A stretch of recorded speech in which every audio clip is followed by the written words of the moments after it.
আসসালামু আলাইকুম, সবাইকে শুভেচ্ছা জানাচ্ছি। মাসুম মাহবুব দেখছেন ওপেনদাজ ইউটিউব চ্যানেল এবং মাসুম মাহবুব ফেসবুক পেজ।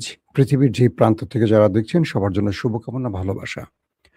দর্শক, আজকে আপনাদের জন্য বিগ ব্রেকিং খবর আছে। প্রথম ব্রেকিং খবরটি, মার্কিন যুক্তরাষ্ট্রের ৩ থেকে ৪০০ সেনাকে ওপারে পাঠিয়েছে ইরান। আপনারা ভুল শোনেননি, আবারও বলছি, প্রায় ৪০০-র উপরই বলা যাবে মার্কিন সেনাকে ওপারে পাঠাবার দাবি করেছে ইরান। ২ নম্বর, যুক্তরাষ্ট্র এবার ইরানের কাছে অসহায় হয়ে পড়েছে, কারণ ইরান যেভাবে হামলা করছে সেই হামলা প্রতিহত তো দূরের কথা, তারা টের পাচ্ছেন না যে ইরান কি করে এই হামলাগুলো করছে। ৩ নম্বর, এখন ভারত জুড়ে তীব্র আন্দোলন চলছে, নরেন্দ্র মোদীর কোনো চালাকি কাজে লাগছে না।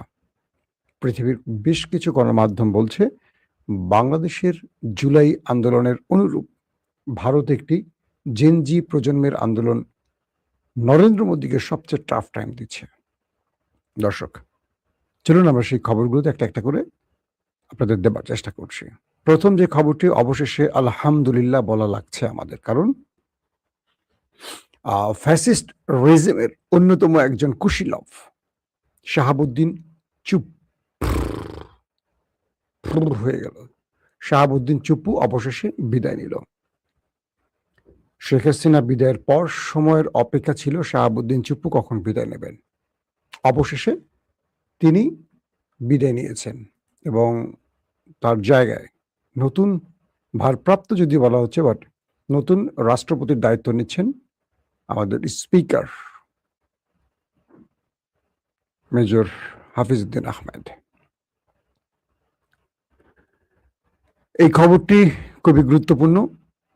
জামাত বলছে দেরিতে হলেও জাতির ঘাট থেকে স্বৈরাচারের একটা কালো ছায়া সরে গেল।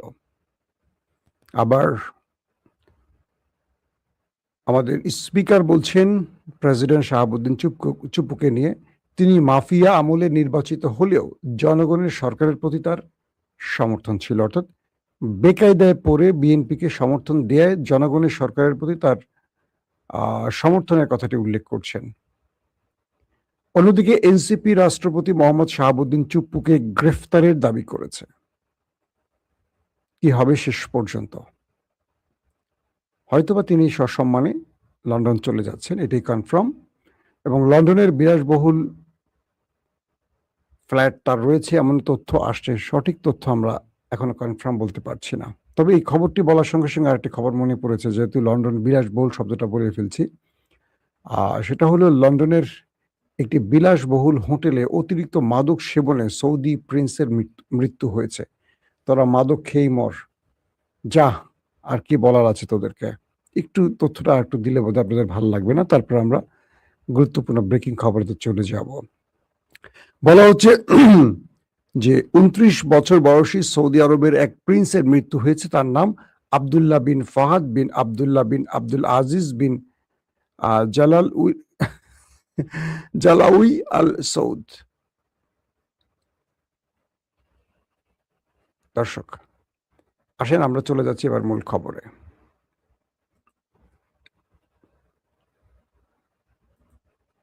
প্রথম যে খবরটি, আরেকটি খবর দিয়ে চলে যাব ব্রেকিং খবরে, সেটি হলো ওয়েস্ট ব্যাংকে দখলদার বাহিনীর সাথে আরেকটা বড় রকম ঘটনা ঘটে গেছে। বলা হচ্ছে যে পশ্চিম তীরের নাবলুসে ইসরায়েলি বসতি স্থাপনকারীদের হামলায়, অর্থাৎ তাদের গুলিতে ৬ জন ফিলিস্তিনি শাহাদাত বরণ করেছেন। বুঝতে পারছেন? মানে একদিকে ইসরায়েল মারছে, আরেকদিকে ইসরায়েলের মদদ নিয়ে ইহুদিরা প্রকাশ্যে অস্ত্র নিয়ে ফিলিস্তিনিদের বাড়িঘর দখলে আসে এবং তারা দখলে বাধা দিলে তাদের গুলি করে মেরে দেয়। এরকম অনেক ভিডিও দেখলাম। জমিটা আমার। তো আপনি যেহেতু ক্ষমতাধরদের পক্ষের লোক, মানে ওই নেতানিয়াহু বাহিনীর পক্ষের লোক, আপনি একটা পিস্তল নিয়ে এসে বলেন এই জমির সমস্ত ফসল এখন আমার, এটার মালিক এখন আমি, ভাগো। বুঝছেন? যদি না ভাগবে তখন দেখা যাবে যে তাকে গুলি করা হবে বা মারধর করা হবে বা পুলিশে গ্রেফতার করা হবে। এই জুলুম কবে বন্ধ হবে? খবরে বলা হচ্ছে তাল গ্রামে বসতি স্থাপনকারীদের হামলায় অন্তত 4 জন ফিলিস্তিনি এবং 2 জন ইসরায়েলি খেলাটি হচ্ছে 4-2 ম্যাচ। 4 জন ফিলিস্তিনি ও 2 জন ইসরায়েলি নিহত হয়েছে।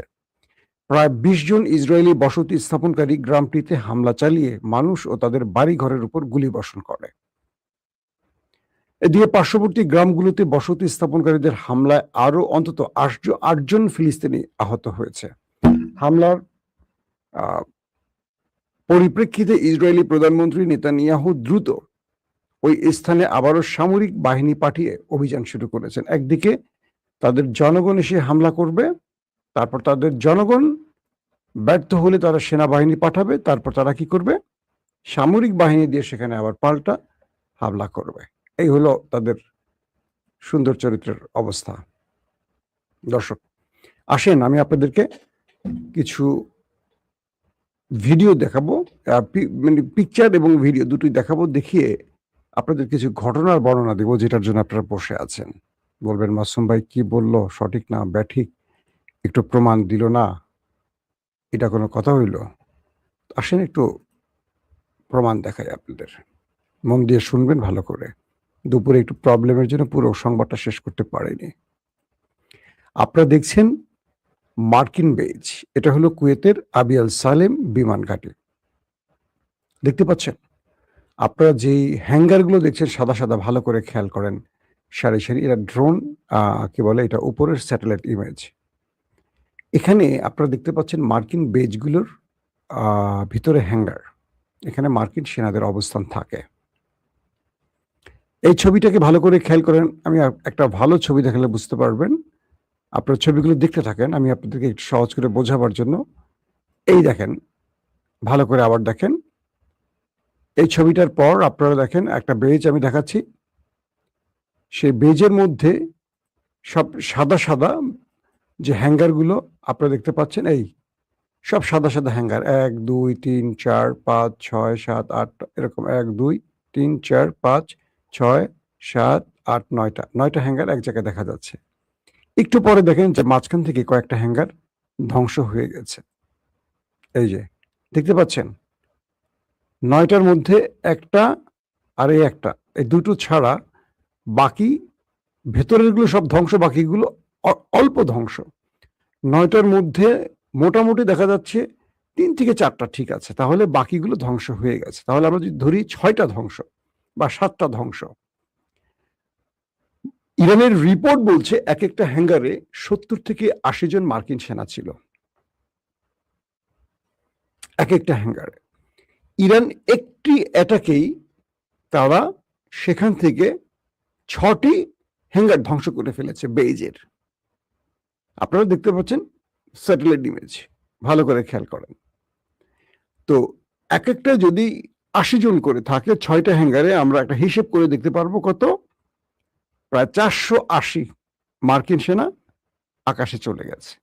যদি আমরা সেটাকে একটু অন্যভাবে কমিয়ে যোগ করি, ধরেন 70 জন, তাহলে 420, 70 এক একটা হ্যাঙ্গারে থাকে, আর 6টি হ্যাঙ্গার ধ্বংস হয়েছে, একদম পুরোপুরি উড়িয়ে দিয়েছে ইরান। আপনারা দেখছেন সেই ভিডিওর মাধ্যমে আমি আপনাদের দেখাচ্ছি। এখন যে বিষয়টি তৈরি হয়েছে যে ইরান বলছে তারা একটি হামলার মাধ্যমে ট্রাম্প চাচ্চুর 6টি থেকে 7টি হ্যাঙ্গারকে উড়িয়ে দিয়েছে, একদম উড়িয়ে ফেলেছে। তারা বলছে যে আমাদের একটি হামলায় আমরা ধারণা করছি 400-র অধিক সেনা, আমেরিকার সেনা ওপারে চলে গেছে সুইস আলামতে। এখন এই পরিস্থিতির এই খবরগুলো আপনি যদি ওয়াল স্ট্রিট জার্নালের খবর দেখেন, তারা বলছে যে আমেরিকার সরকার সঠিক হিসাব বলছে না, কতজন মার্কিন সেনা ওপারে গেছে তারা প্রকৃত সংখ্যাটা বলছে না, তারা সংখ্যা সবসময় কমিয়ে বলছে। ট্রাম্প এখন পর্যন্ত 18 জন সেনার কথা বলেছে, ইরানের হাতে প্রাণ গেছে মাত্র 18 জন সেনার। আর ইরান বলছে তারা একটি হামলায় এই পর্যন্ত 400-র অধিক সেনাকে ওপারে পাঠিয়ে দিয়েছে। আমি আপনাদের একদম মানে ইরানের সেই ডকুমেন্ট, পিকচার, ড্রোন, স্যাটেলাইট তথ্য আমি আপনাদের দেখালাম। এখন যে বিষয়টা তৈরি হলো যে আমেরিকা এই ব্যাপারে এখন কি জবাব দেবে। আজকে ডোনাল্ড ট্রাম্প খেপে গেছেন, খেপে গিয়ে তিনি বলছেন কি, ইরানকে অস্ত্র সরবরাহের বিরুদ্ধে চীন ও রাশিয়াকে সতর্ক করেছেন। মানে আজকে যে খবরটি দিতে গিয়ে আমি আটকে গিয়েছিলাম, আমার যে কোনো কারণে আটকে গিয়েছিল।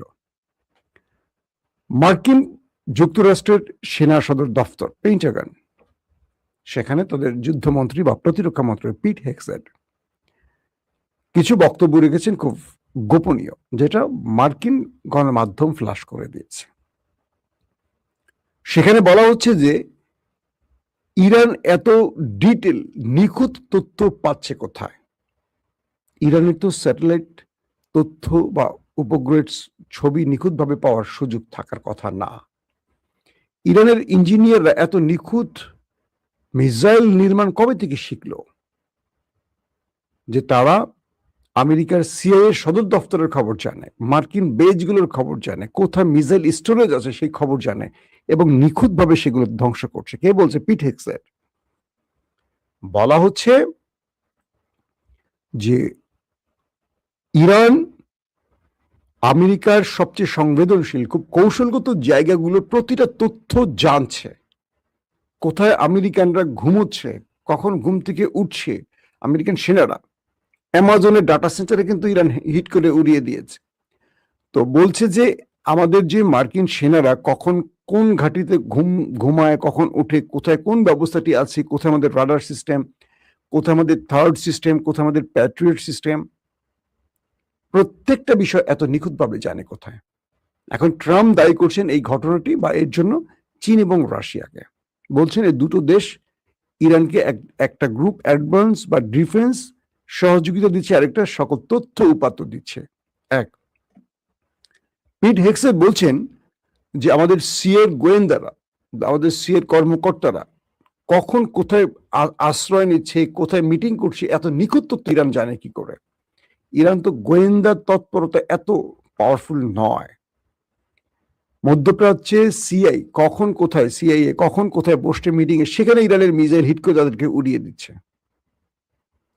মার্কিন প্রেসিডেন্ট ডোনাল্ড ট্রাম্প বলছেন সিরিয়াতে যে আক্রমণটি হয়েছে এটার জবাব দিবেন, কিন্তু ইরান কি বলছে? সিরিয়াতে একটা গুরুত্বপূর্ণ অপারেশনাল মিটিং ছিল আমেরিকার, অর্থাৎ কয়েকটি মধ্যপ্রাচ্য থেকে, আরবের কয়েকটি দেশ থেকে সেনাবাহিনীর উপরস্থ প্রধানরা, গুরুত্বপূর্ণ ব্যক্তিরা সিরিয়াটাকে তারা নিরাপদ মনে করেছিল, কারণ সিরিয়া এই পর্যন্ত ইরান হামলা করেনি। সিরিয়ায় মার্কিন বেজ কতটুকু, কয়জন আছে, এত কনফার্ম তথ্য এখনো কেউ জানে না, কারণ আমেরিকা সেখান থেকে চলে গেছে অনেকে, সেখানে নতুন সরকার বসবে। তো বলা হচ্ছে যে সেখানে এই গোপন মিটিং এর তথ্য ইরান জানে কি করে যে একটা হামলায় অনেক মার্কিন সেনা গুরুত্বপূর্ণ ব্যক্তিদেরকে ওপারে পাঠিয়ে দিয়েছে ইরান। তারা বলছে আমাদের প্রতিরক্ষা ব্যবস্থাগুলি আমরা এত গোপনীয়ভাবে রেখেছি, সেগুলো উড়িয়ে দিয়েছে। আমাদের মিসাইলগুলোকে আমরা কোথায় আন্ডারগ্রাউন্ডে রেখেছি, কোথাও আমরা উপরে রেখেছি, যেখানে যেখানে রেখেছি, এই নিখুঁত তথ্য মার্কিন সোলজার অনেকে জানে না, তাদের নির্দিষ্ট কিছু লোক ছাড়া। সেখানে ইরান হামলা করে সব ধ্বংস করে দিচ্ছে। পিট হেগসেট বলছে, মার্কিন গণমাধ্যম দেখেন, এই পরিস্থিতিতে ইরানের কাছে বড় রকম ধরা খেয়ে গেছে মিস্টার ট্রাম্প। তিনি আজকে কি বলছেন? মার্কিন প্রেসিডেন্ট ডোনাল্ড ট্রাম্প আজকে শুক্রবার বলছেন চীন বা রাশিয়ার কোনোটি যদি ইরানকে অস্ত্র সরবরাহ করে তবে তা তাদের জন্য খুবই খারাপ হবে। তিনি বলেন তার বিশ্বাস উভয় সরকারই এমনটি না করার অঙ্গীকার করেছে। ট্রাম্প বলেছেন বেইজিং এ তাদের সাম্প্রতিক বৈঠকে চীন প্রেসিডেন্ট শি জিনপিং তাকে আশ্বস্ত করেছেন যে চীন বা চীনা কোম্পানিগুলোর মাধ্যমে ইরানকে অস্ত্র সরবরাহ বা বিক্রি করবে না। মানে যে বললাম আমি আপনাদের যে ইরান এই অ্যাডভান্স প্রযুক্তি কোথায় পেল বা এরকম কঠিন ধোলাই আমেরিকাকে দিল কেন, যে অভিযোগটির সঙ্গে ট্রাম্প এই বক্তব্যটি দিলেন এই সংবাদটির মধ্যে। চীনের বেইজিং এ সাম্প্রতিক বৈঠকে প্রেসিডেন্ট শি আমাকে বলেছেন যে তিনি কোনো অবস্থাতে ইসলামী প্রজাতন্ত্র ইরানকে অস্ত্র দেবেন না, বিক্রি করবেন না, এবং এই বিবৃতি চীনা কোম্পানিগুলো অন্তর্ভুক্ত। আমাদের সম্পর্কের কথা বিবেচনা করে আমি তার কথায় বিশ্বাস রাখছি এবং তাছাড়া আমি তার প্রতি অনেক বড় অনুগ্রহ করছি। ট্রাম্প তার ট্রুথ সোশ্যাল প্ল্যাটফর্মে লিখেছেন এই বক্তব্যটি, মানে চীনকেও বা শি জিনপিং এর সাথে তার বৈঠকে শি জিনপিং তাকে আশ্বস্তগুলো করেছিলেন পূর্বে। ট্রাম্প আরো বলেন ইউক্রেনে চলমান যুদ্ধ সত্ত্বেও রুশ প্রেসিডেন্ট ভ্লাদিমির পুতিনও একই ধরনের আশ্বাস দিয়েছেন এবং তাকে জানিয়েছেন যে রাশিয়া ইরানের কাছে অস্ত্র বিক্রি করবে না। তিনি বোঝেন যে আমি ইউক্রেনের কাছে নয় বরং ন্যাটো দেশগুলোর কাছে অস্ত্র বিক্রি করি, তারা পুরো দাম পরিশোধ করে এবং সেই অস্ত্রগুলো কিভাবে বিতরণ করা হয় সে সম্পর্কে আমার কোনো ধারণা নেই। সুতরাং ইরানের প্রসঙ্গে প্রায়শই যে দুটি প্রধান দেশের কথা বলা হয়, আমার মতে তারা এতে অংশ নিচ্ছে না।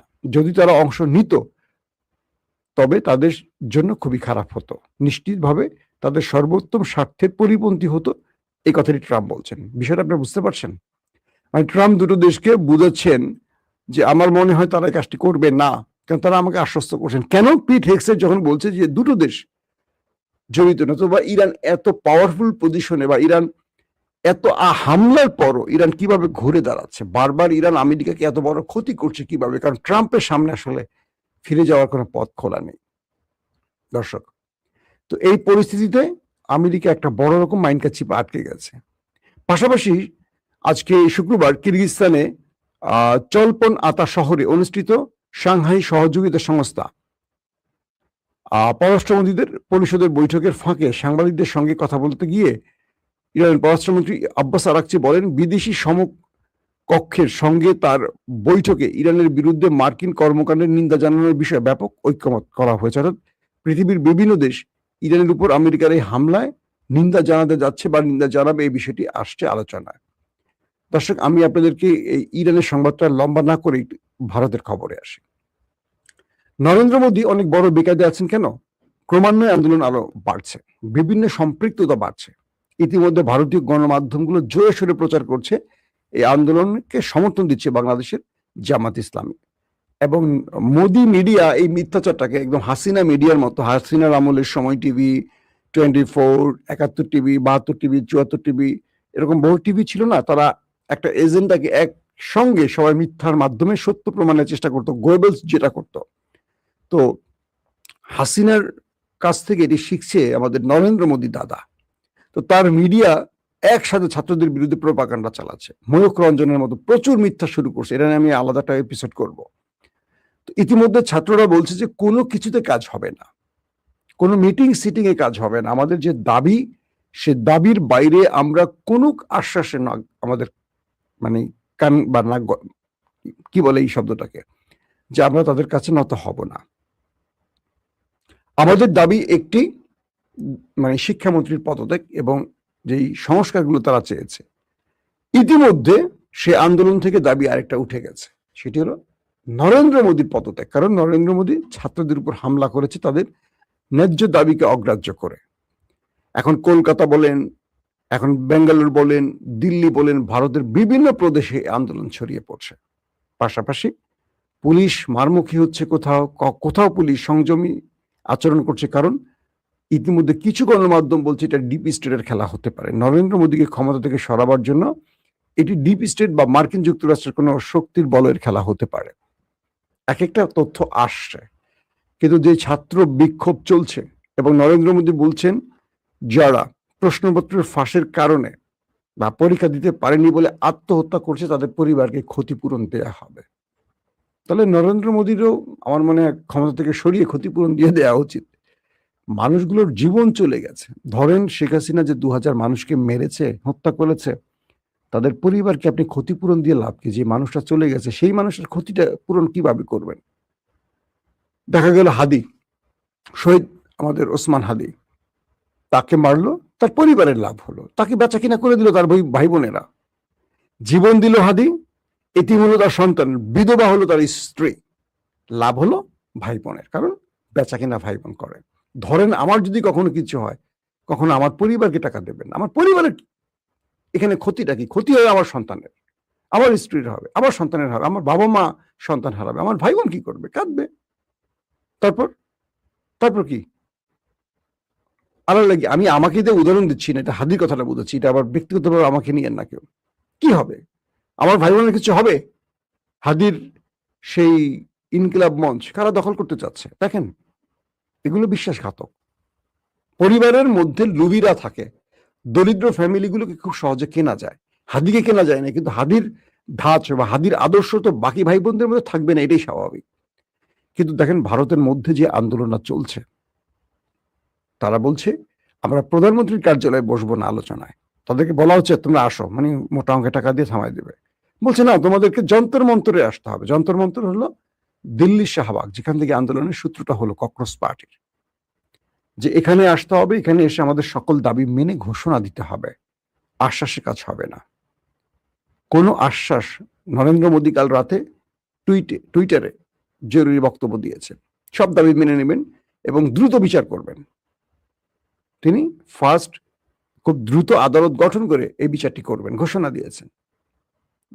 তারা মানতে রাজি না। আশ্বাস নয়, বাস্তবায়ন, এই চলছে এখন। এবং ভারতের নরেন্দ্র মোদীর সবচেয়ে ইম্পর্টেন্ট যে কথাটি এখন বলতে চাই, পুরো জাতি নরেন্দ্র মোদীকে একটা নতুন চেহারা দেখালো।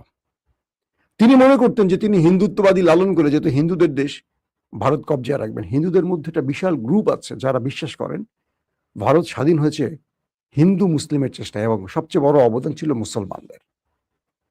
বিশ্বাসঘাতকদের কাতারে অনেক হিন্দুরা ছিলেন, ব্রিটিশদের সাথে গোপনে যোগাযোগ করছেন, কিন্তু মুসলিমরা সবচেয়ে বেশি প্রাণ দিয়েছে। আমি আমার গতকালকে লাইভে বলেছি, মুসলিমরা নামাজ পড়ছে আন্দোলনে, পাশ থেকে হিন্দুরা বাতাস করছে। মানে এমন একটি আন্দোলন যেটা বাংলাদেশে আমরা দেখেছি, কে হিন্দু, কে মুসলিম, কে জামাত, কে শিবির, কে বিএনপি, কে বাম, কে রাম, সব এক হয়ে গেছে। একমাত্র আওয়ামী লীগ ছাড়া সব এক, ফ্যাসিস্টরা ছাড়া, মানে মঞ্জুরুল আলম পান্না, আনিস আলমগীর ছাড়া, এই গ্রুপ ছাড়া সব এক। দেখবেন এই মঞ্জুরুল আলম পান্না আমার বন্ধু, আর আনিস আলমগীর আমার বড় ভাই, আমি আজকের কাগজে তার সাথে কাজ করেছি। এই দুজনের কাছে কখনো শুনবেন না হাসিনা 2000 লোক মারছে, এটা নিয়ে কথা বলবে না। তারা এখন এটা নিয়ে ওটা নিয়ে, এই মবক্রাসি, এইগুলি খুব সুশীল করে কথা বলে। এর একবারও বলে না হাসিনা 2000 মানুষ মেরেছে, 40,000 মানুষকে পঙ্গু করেছে। এই শব্দ তাদের মুখে আসবে না। আগেই তো ভালো ছিলাম, এই ট্রামগুলো তারা নিয়ে আসে, এখন তারা খারাপ আছে। এদেরকে মানুষ বলতে লজ্জা লাগে। মানুষ এরকম হয় না। যদি মঞ্জুরুল আলমের ছোট একটা কিশোরী মেয়ে আছে, আমি চিনি, খুব কিউট, তার একটা বুকে গুলি লাগতো, তিনি বুঝতেন চালাকি। কারণ বাংলাদেশের অন্যান্য মানুষের রক্তকে সে নিজের রক্ত ভাবেনি, আমি ভাবছি হয়তো, তাই আমার কাছে খারাপ লাগছে। যে বাচ্চাটা ঘরে খেলতে গিয়ে গুলি খেয়েছে, কোনো আন্দোলনে না গিয়ে, আমি মনে করি সেই জায়গাটা আমার বাচ্চা থাকতে পারতো। এটা মঞ্জুরুল আলম পান্না বা আনিস আলমগীররা বোঝেন না বা মানেন না বা চিন্তা করেন না। কেবল তাদের সন্তানকে তারা নিজের মতো চিন্তা করেন। তো পরিস্থিতি তৈরি হয়েছে, তার সামনে একটা একটা করে পথ বন্ধ হয়ে যাচ্ছে। চারদিক থেকে আন্দোলন বাড়ছে, দিল্লিতে মানুষের সম্পৃক্ততা বাড়ছে। খুব ইন্টারেস্টিং ব্যাপার। আন্দোলনকারীরা আন্দোলন করছে রাত দিন, রাতে না ঘুমিয়ে দিনে আন্দোলন চলছে। তারা মানুষ খাবার নিয়ে আসছে, পানি নিয়ে আসছে, ড্রিঙ্কস নিয়ে আসছে, ফল নিয়ে আসছে, যেটা আমরা দেখেছিলাম হেফাজতের সময়। হেফাজতের আলেমদেরকে মানুষ চারদিক থেকে খাবার দিতে, আমি ব্যক্তিগতভাবে নিজে, আমি তখন 21 টিভিতে ছিলাম, 21 টিভির গাড়ির মধ্যে, আমার গাড়ির সঙ্গে ছিল, গাড়ির মধ্যে আমি অনেকগুলো তরমুজ কিনে নিয়েছি। পথে যা পাইছি ভ্যানে থেকে নিয়ে গাড়ির মধ্যে ঢুকাইছি যতটুকু পারছি। পথে পথে আমি হেফাজতের আলেমদেরকে তরমুজগুলো বিলি করতে করতে গেছি, কারণ গরমের মধ্যে তরমুজগুলো পেয়ে তারা খুব খুশি ছিল। তো যাক, সেই কথা না বলি। এখন যে বিষয়টা হইল, নরেন্দ্র মোদী একটার পর একটা দাবি, এখন তারা মানে শিক্ষামন্ত্রীকে সরাবেন না, এখন পর্যন্ত তার ঘোষণা। কিন্তু এই আন্দোলনের গতি শিক্ষামন্ত্রী না, নরেন্দ্র মোদীর দিকে এখন চলে যাচ্ছে। এবং শুধু ভারত না, ভারতের বাইরে, ইংল্যান্ডে, আমেরিকাতে, ইউরোপ কান্ট্রিতে এই আন্দোলন ছড়িয়ে পড়ছে। ভারতীয়রা সেই আন্দোলনে নেমে পড়েছে। পুরো পৃথিবী জুড়ে আন্দোলন শুরু হয়েছে। ইভেন বাংলাদেশে বাম রাজনৈতিক দলগুলো হাসিনা পোষা মোদি, ছাড়তে হবে গদি, এরকম স্লোগানে নেমে গেছে তারা বাংলাদেশে। অথচ নাম পড়ছে জামাতের। জামাত বলছে যে এরকম কাজ তারা করেনি, এমন কোনো চিঠি তারা ভারতে পাঠায় নাই। ওই যে দিন শেষে জামাতের দোষ যেটা বাংলাদেশ 15 বছর দেখি, সব দোষ বিএনপি জামাতের। এখন বিএনপি চোখে জামাতের, মানে জামাত একটা মহা বিপদে আছে। তাদের একজন এমপি এত বছর পরে টাকাম করছে, কিন্তু যে দলগুলো 12 মাসই একামের উপরে থাকে তাদের কোনো দোষ নাই।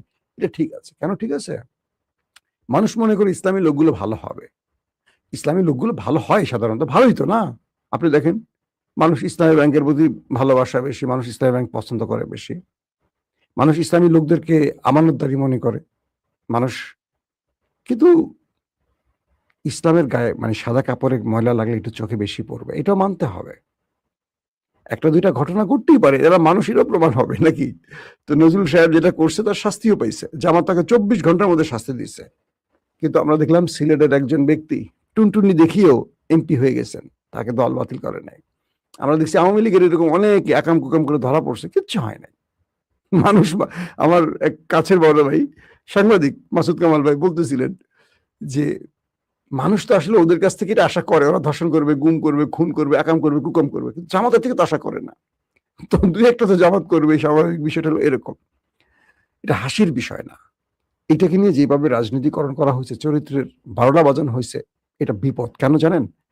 আগামী দিনে বিএনপি তো এগুলো করবেই। বিএনপি সব নেতারাই মোটামুটি কম বেশি একটু মানে ঘরের বাইরে লবণ টেস্ট করেন। এখন এগুলো মিডিয়া তাদেরকে একটার পর একটা আটকাবে। সোশ্যাল মিডিয়া হা করে থাকবে। পাবে আর প্রচার হবে। এখন আর ছাড়াছাড়ি হবে না। অর্থাৎ একটা চরিত্রের ১২টা বাজাতে গিয়ে এখন পুরো দেশের রাজনীতিবিদের চরিত্রের ১২টা বেজে যাবে। নিঃসন্দেহে থাকেন। দেখেন না এখন সোশ্যাল মিডিয়াতে এখন কি খেলা চলবে। এগুলো নিয়ে আমি আর কথা বলতে চাই না। তো নরেন্দ্র মোদীর আপাতত বলা যায় বিদায় ঘন্টার দিকে যাচ্ছে আন্দোলন। এবং পৃথিবী তাকিয়ে আছে কতটা ডায়নামিক বা কতটা কৌশলীভাবে নরেন্দ্র মোদী আন্দোলন থামাতে পারে। কিন্তু আন্দোলন যেভাবে গতি বাড়াচ্ছে ককরোচ পার্টির সঙ্গে সকল রাজনৈতিক দলের যেই সাপোর্ট বা তাদের যে সমর্থন, এটা বাড়ছে। যদিও বিজেপি বলছে আন্দোলনের সাথে বিদেশি শত্রুদের হাত আছে। ছাত্ররা এটাকে ডাইরেক্ট বলছে যে আপনি আন্দোলনের দাবি মানার কথা বলছেন আর আমাদেরকে অপরাধী সাজাচ্ছেন বা আমাদের দেশদ্রোহী বানাচ্ছেন। এটার জন্য আপনাকে আমরা ক্ষমতা থেকে টান দিয়ে ফেলে দেব মিস্টার নরেন্দ্র মোদী। এখন নরেন্দ্র মোদী সেই গদি মিডিয়া, মানে যে মিডিয়া নরেন্দ্র মোদী পালছিলেন অবৈধ টাকা দিয়ে, সেই মিডিয়া কতটুকু বাঁচাতে পারে? শেখ হাসিনাকে তো বাঁচাতে পারেনি পুলিশ, র‍্যাব, সেনাবাহিনী, বিজিবি কেউ, এবং বাংলাদেশের কোনো মিডিয়া। শেখ হাসিনাকে দেশ ছেড়ে পালাতে হয়েছে চোরের মতো। নরেন্দ্র মোদীর ভাগ্যেও হয়তো সেটা আছে। ধারণা করতে পারি। আল্লাহ হাফেজ।